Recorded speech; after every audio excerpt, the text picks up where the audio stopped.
여러분 반갑습니다. 최기양입니다.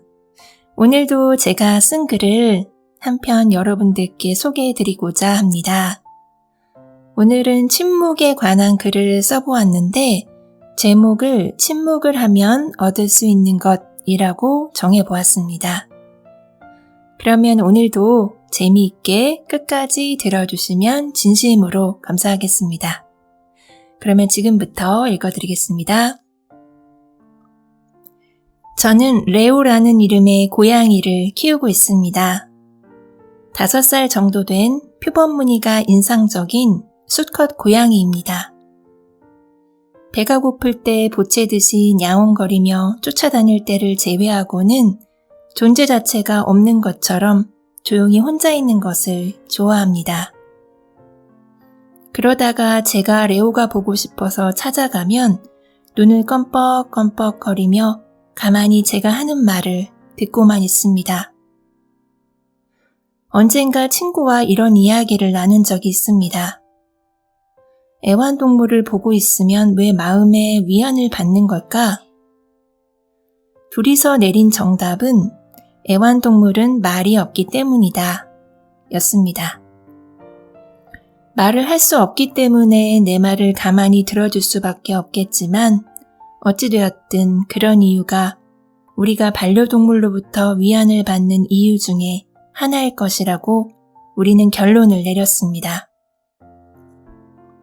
사람들을 만나면 대체로 2가지 부류로 나누어집니다.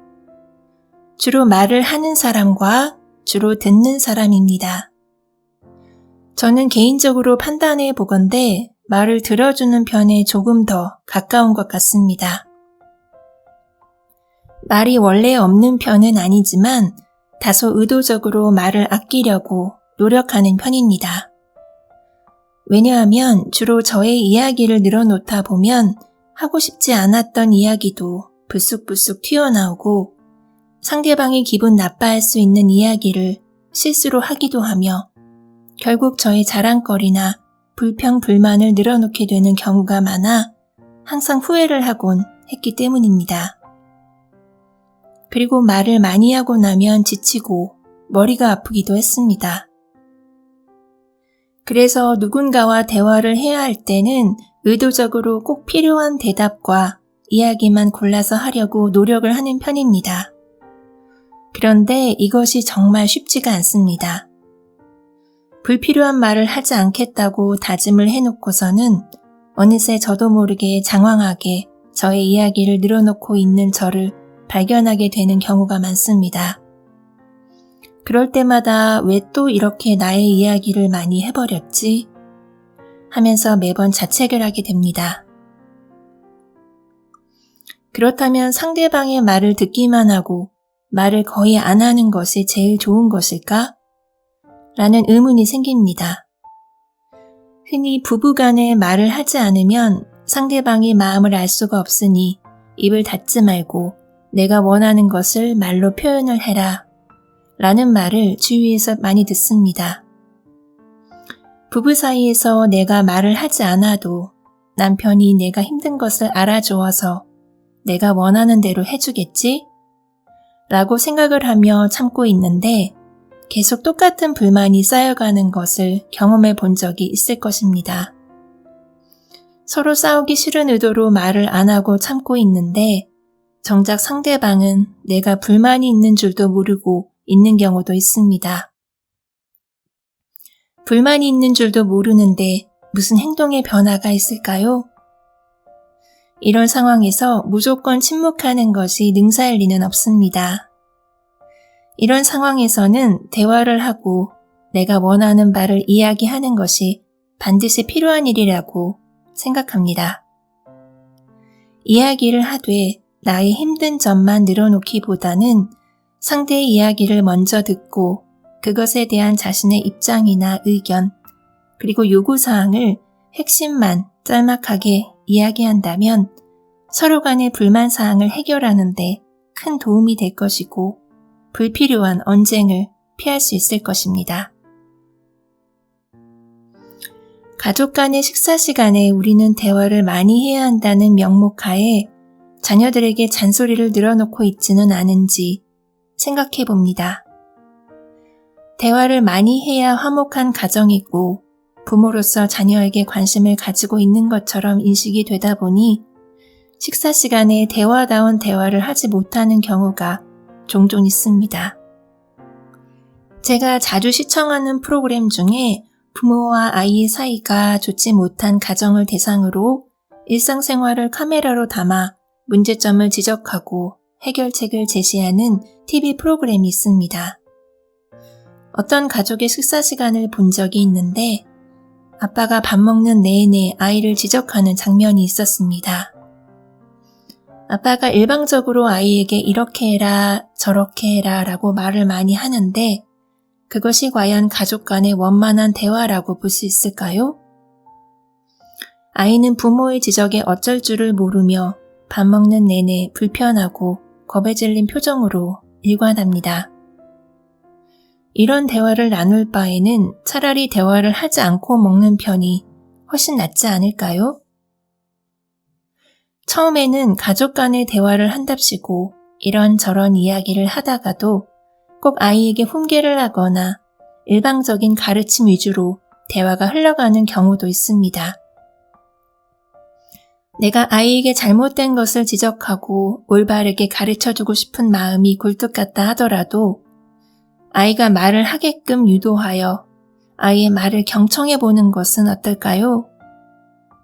평소에 몰랐던 아이의 마음을 알게 되고 그로 인해서 아이를 더욱 이해하는 기회가 될 것입니다.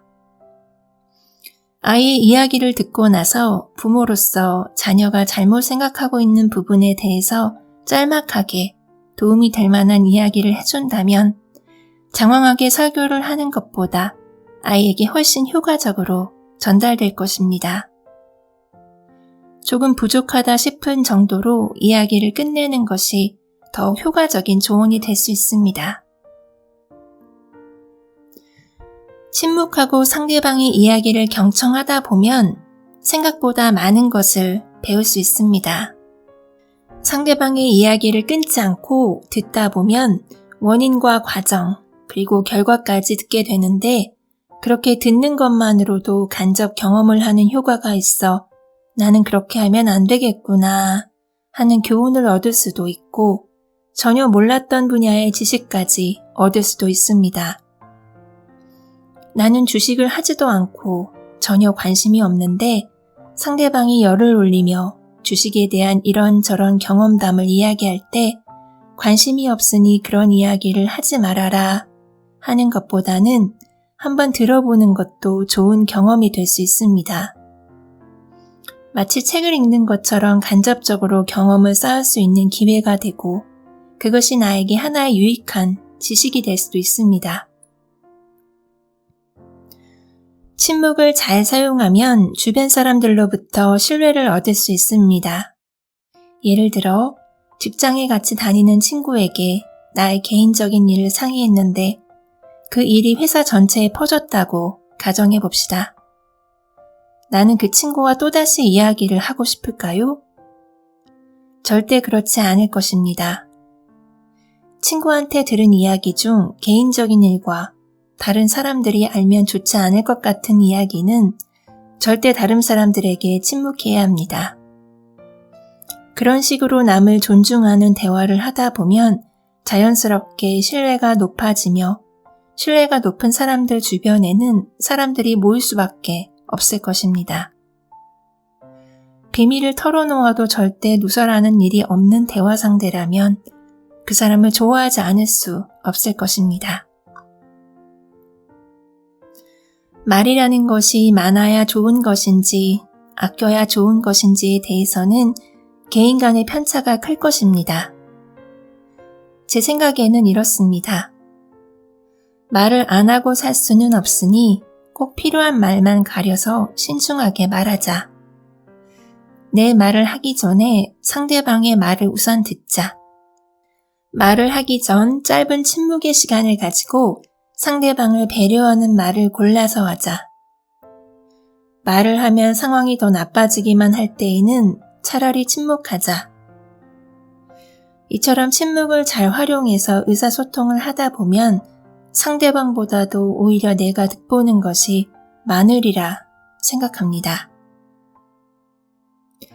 네, 여러분, 여기까지 제가 침묵에 관한 글을 짤막하게 한번 써봤고 여러분들께 들려드렸습니다.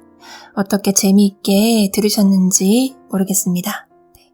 오늘도 끝까지 들어주신 여러분 진심으로 감사드리고요. 다음에도 또 좋은 글, 좋은 책으로 또 찾아오겠습니다.